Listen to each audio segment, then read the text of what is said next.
थोडा बहुत जागा ज्या आहेत त्याच्यावर फक्त आता अंतिम चर्चा हे नेते लोक करतात. आणि म्हणून मला वाटतं की यावेळेला महानगरपालिकेमध्ये शिवसेना भाजप ही महायुतीत लढेल. आणि त्यामुळं जो काही भगवा झेंडा प्रत्येक महानगरपालिकेचा वर फडकवायचा आहे ते आमचं स्वप्न जरूर पूर्ण होईल. शिवसेनेकडे भाजपकडे कार्यकर्त्यांचा प्रचंड ओघ हा आपल्याला येताना दिसतोय. त्यामुळे निर्णय घेण्यासाठी हा प्रक्रियेचा भाग आहे, परंतु निर्णय घेण्यासाठी थोडीशी अडचण निश्चित निर्माण होते. एखादा कार्यकर्ता दुखवायचा कसा, एखाद्या कार्यकर्त्याला तिकीट देताना त्याच्या त्याच्या इतर जे सहकारी असतात तेही तेवढेच कॅपेबल असतात, त्यांचं काय करायचं हा सगळा प्रश्न पक्ष नेतृत्वाकडे असतो. म्हणून मला वाटतं ही जे काही रोज चर्चेचे जे काही आमचे बोलणे चालू आहे किंवा बैठका चालू आहे त्यामुळे हा विलंब लागतोय. दुसरं मला वाटतं कोणतंही कारण आता नाही.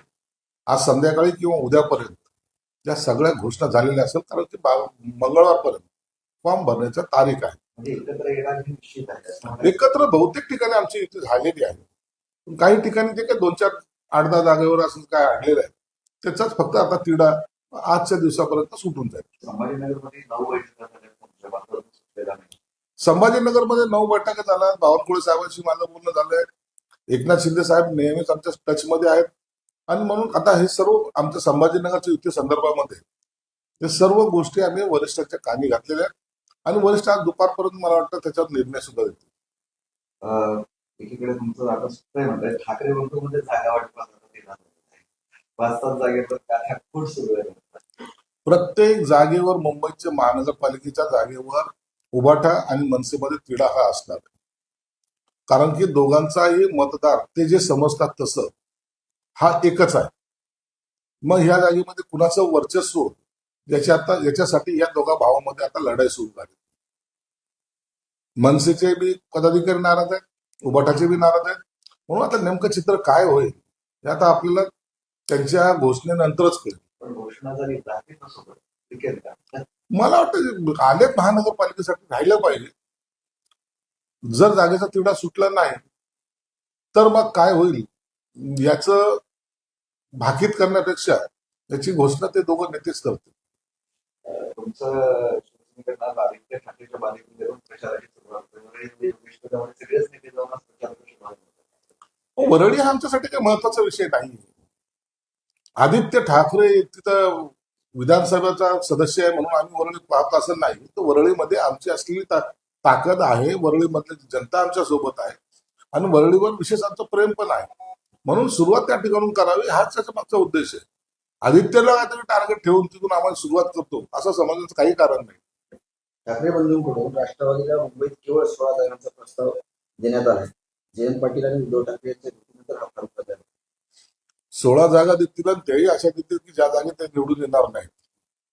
म्हणून राष्ट्रवादीने आता त्यांच्याबरोबर फरफटत जायचं की नाही हा विचार त्यांच्या पक्षश्रेष्ठीने करायचा आहे.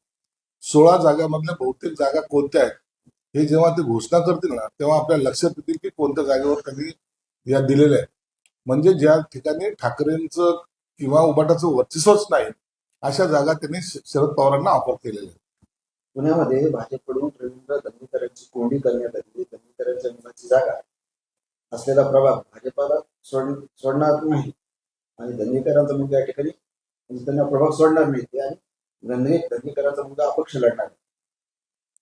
दंगेकरांवर अन्याय होणार नाही याची काळजी निश्चित पक्ष घेतील. दंगेकरांनी आमच्या पक्षात आल्यानंतर त्यांची जर कोणी कोंडी करत असेल तर त्यावर उपाय निश्चित आमच्याकडे आहे. कार्यकर्त्या हा टिकला पाहिजे, मजबूतीने उभा राहिला पाहिजे ही आमची भूमिका आहे.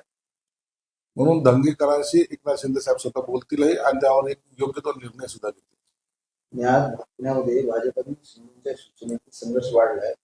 आज मुंबईत फडणवीस आणि शिंदेची बैठक होण्याची शक्यता आहे. जागा वाटपाचा वाद आज मिटणार आहे.